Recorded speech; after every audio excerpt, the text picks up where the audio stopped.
Okay.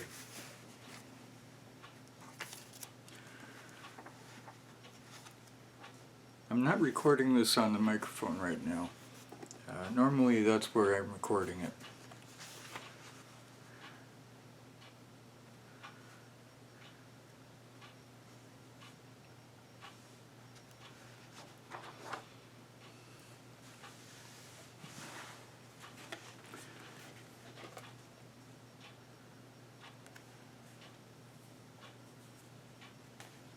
The Adventures of Sherlock Holmes. The Adventure of the Final Problem.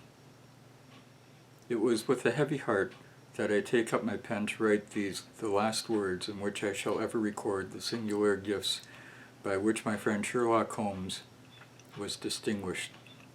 In an incoherent, and as I deeply feel, an entirely inadequate fashion, I have endeavored to give some account of my strange experiences in his company, from the chance which first brought us together at the period of the study in Scarlet up to the time of his interference in the matter of the naval treaty, an interference which had the unquestionable effect of preventing a serious international complication.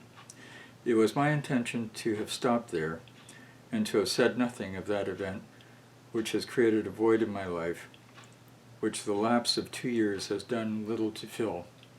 My hand has been forced, however, by the recent letter in which Colonel James Moriarty defends the memory of his brother, and I had no choice but to lay the facts before the public exactly as they occurred. I alone know the absolute truth of the matter, and I am satisfied that the time has come when no good purpose is to be served by its suppression. As far as I know, there have been only three accounts in the public press: that in the journal in Geneva upon May 6, 1891, the Reuters dispatch in the English papers upon May 7th, and the final recent letters to which I have alluded. Of these, the first and second were extremely condensed, while the last is, as I shall now show, an absolute perversion of the facts. It lies with me to tell for the first time what really took place between Professor Moriarty and Mr. Sherlock Holmes. It may be remembered that after my marriage and my subsequent start in private practice, the very intimate relations which had existed between Holmes and myself became to some extent, modified. He still came to me from time to time when he desired a companion in his investigations, but these occurrences grew more and more seldom, until I find that in the year 1890 there were only 3 cases in which I retain any record.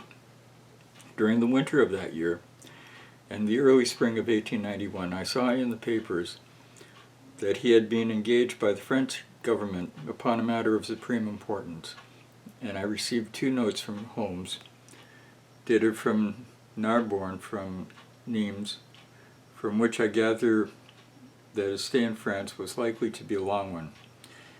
It was with some surprise, therefore, that I saw him walk into my consulting room upon the evening of the 24th of April. It struck me that he was looking even paler and thinner than usual.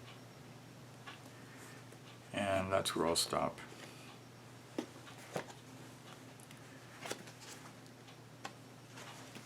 I'll probably reread that with the microphone, but I thought I'd record at least the way I've been recording everything. That's it.